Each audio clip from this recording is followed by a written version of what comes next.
विधेयक के बारे में? बहुत ही आनंद और गर्व का क्षण है हमारे लिए, जो राजनीति में महिलाओं को आरक्षण मिलने वाला है और 16, 17, 18 3 दिन का विशेष सत्र आदरणीय मोदी जी ने रखा है और मुझे विश्वास है कि ये बिल पारित हो जाएगा और इसके बाद लोकसभा में 33% आरक्षण मिलेगा, विधानसभाओं में अलग अलग राज्यों के 33% आरक्षण मिलेगा। और माननीय मोदी जी का यही कहना है कि विकसित भारत के संकल्प को लेकर हम आगे जा रहे हैं, तो इसमें मातृशक्ति का, नारी शक्ति का योगदान हो, ये योगदान उनका सुनिश्चित करने के लिए ये आरक्षण आ रहा है। और हमने देखा है कि गत 10 सालों में आदरणीय मोदी जी ने बहुत अपने प्रयासों के जरिए वीमेन सेंट्रिक अलग अलग पॉलिसीज लाकर उन्होंने महिला शक्ति को बहुत बढ़ावा दिया है, सक्षमीकरण के अलग अलग प्रोग्राम्स किए हैं। तो अब महिलाएं आगे आ रही है अपनी समस्याओं को दूर करके, मतलब समस्या हल होने के बाद ही नेतृत्व उनका उभर सकता है। तो इसलिए अपने समस्याओं के साथ उन्होंने सक्षमता के साथ उसको हैंडल किया है और अब वो उद्योजक बन गई है। मुद्रा लोन में 65% लाभार्थी महिलाएं हैं। उज्ज्वला योजना का गैस लिया है, आवास योजना का गैस लिया है। जल लेने के लिए वो बाहर जाती थी, बहुत समय उनका जाता था, तो घर में जल आया है। अलग अलग मतलब ड्रोन योजना का लाभ लिया है, ड्रोन दीदी बन गई है। इन सब प्रयासों के बाद अब आ रहा है राजनीति में महिलाओं के लिए 33% आरक्षण।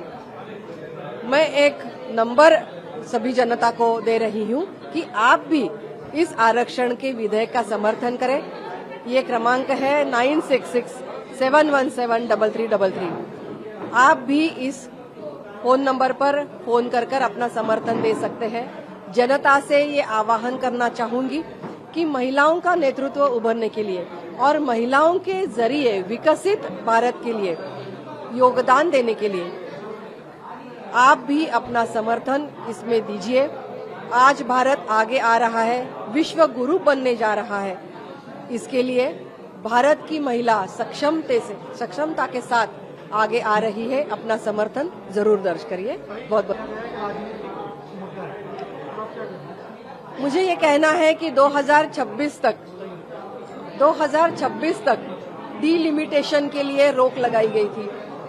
तो 2026 में अगर डीलिमिटेशन बिल पारित होता है, इसी जनगणना के साथ हम आगे जा रहे हैं, तो उसमें मुझे लगता है कि सभी ने इसका स्वागत करना चाहिए।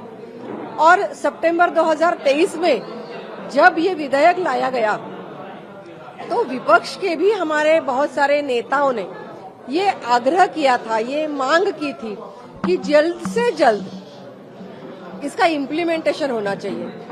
अगर यही मांग सभी की है तो जल्द से जल्द मतलब अब यही सही समय है, ऐसा मेरा मानना है और ऐसा सभी का मानना है। इसलिए जल्द से जल्द इसका न्याय माननीय मोदी जी के नेतृत्व वाली सरकार कर रही है। मुझे लगता है सभी ने इसका स्वागत करना चाहिए।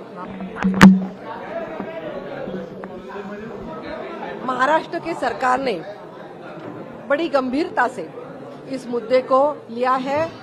9 आरोपी जो थे उनको कब्जे में लिया है और बहुत सारे ऐसे कॉरपोरेट सेक्टर्स में जांच चल रही है कि और भी ऐसे सिमिलर केसेस सामने आ रहे हैं कि नहीं।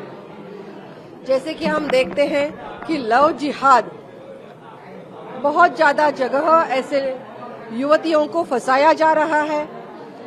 अमरावती में ऐसी घटना घटी है कि बहुत सारी ऐसी हिंदू महिलाओं को, हिंदू युवतियों को उनके वीडियोस बनाए गए गलत तरीके से और वो वायरल किए गए। ऐसे सभी मुद्दों को लेकर महाराष्ट्र सरकार सतर्क है और कड़ी कार्रवाई होगी। सभी आरोपी जो है, चाहे वो नासिक के हो चाहे अमरावती का अंसारी हो, उनको कब्जे में लिया गया है और बिल्कुल ही कड़ी सजा उनको मिलेगी, ये मुझे विश्वास है।